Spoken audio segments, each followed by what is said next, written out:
आप सबको जय मसीह की। आप सबका स्वागत है हमारे चैनल विथ जीसस में। आशा है आप सब बहुत खुश होंगे। आज जो हम देखने जा रहे हैं वह बाइबल की उत्पत्ति पुस्तक से कैन और हाबिल दो भाइयों के बारे में। यह है आदम और हव्वा का परिवार है। उसमें उनके दो बेटे हैं, कैन और हाबिल। उनके जीवन से हम ऐसी कुछ बातों को देखेंगे जो हमारे परिवारों में भी लागू होता है। हम भी परिवार के रूप में पाए जाते हैं। हमारे परिवारों में भी माता पिता, बच्चे और घर के और भी अन्य सदस्य रहते हैं। परिवार में रहकर हम खुशी और सुरक्षा का अनुभव करते हैं। परमेश्वर ने सबसे पहले जिस परिवार की स्थापना की वो आदम हव्वा का परिवार था और इसी परिवार में कैन और हाबिल पाए जाते हैं।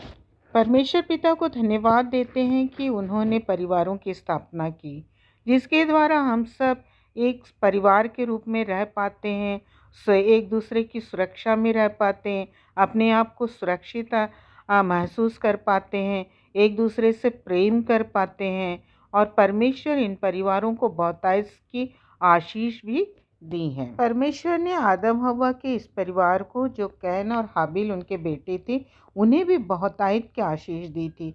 वे लोग भी खुशी से अपने जीवन को जी रहे थे। कुछ वर्षों के बीतने के बाद जब कैन और हाबिल बड़े हुए तो उन्होंने अपने लिए जीविका का साधन ढूंढ लिया। हाबिल जो है बड़ा होकर भेड़ बकरियों को चराने लगा। इस प्रकार से वह चरवाहा बन गया और कैन जो है फसल उगाने लगा। इस प्रकार से वह किसान बन गया। इस प्रकार से वे लोग अपने जीवन का निर्वहन करने लगे। परंतु एक समय आया, वे लोग दोनों अपनी अपनी पहली फसल के भेंट को परमेश्वर को चढ़ाना चाहते थे। इस प्रकार से दोनों ने अपने अपने भेंट परमेश्वर के पास लेकर आए। हाबिल ने अपने भेड़ बकरियों में से एक उत्तम भेड़ चुना जो पहलौठा था और परमेश्वर को बलिदान चढ़ाया और परमेश्वर ने उसके उस बलिदान को ग्रहण भी कर लिया। उसी प्रकार से कैन भी अपनी फसल में से कुछ फसलों को ले जाकर परमेश्वर को बलिदान चढ़ाया, परंतु परमेश्वर ने कैन के बलिदान को स्वीकार नहीं किया। जब कैन का भेंट परमेश्वर ने स्वीकार नहीं किया तब वह हाबिल से बैर रखने लगा और उसके मन में हाबिल के लिए ईर्ष्या उत्पन्न हुई। हाँ प्रियो, कभी कभी ऐसा भी होता है कि हम परिवार के सदस्य भी एक दूसरे से नाराज़ हो जाते हैं। किसी को हमसे ज़्यादा सफल होते हुए और उन्नति करते हुए देखते हुए हम उनके लिए बहुत सारी बातें मन में रख लेते हैं और उनसे हमें जलन होती है, ईर्ष्या होती है।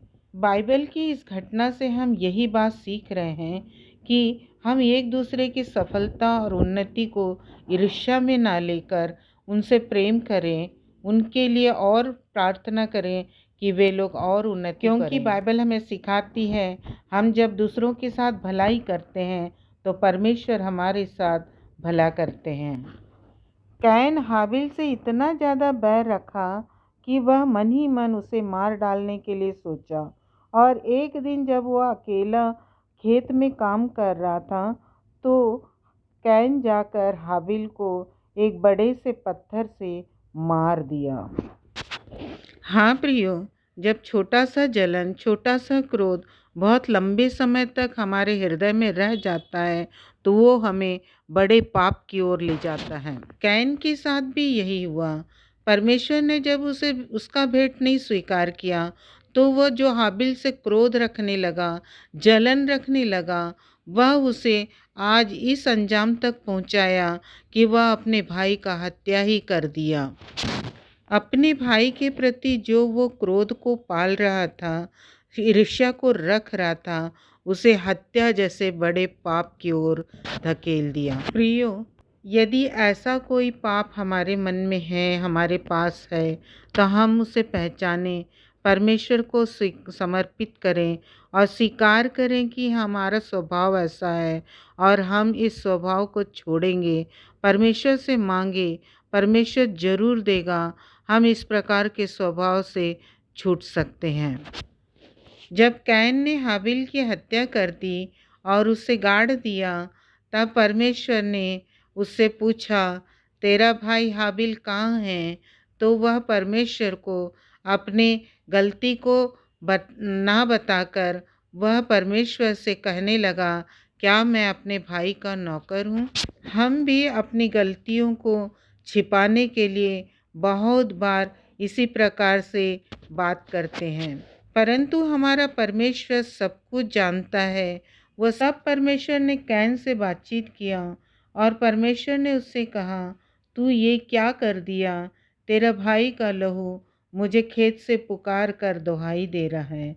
इसलिए परमेश्वर ने कैन से कहा, अब तू शापित है, अब इस पृथ्वी पर तू भगोड़ा बनकर जीवन बिताएगा।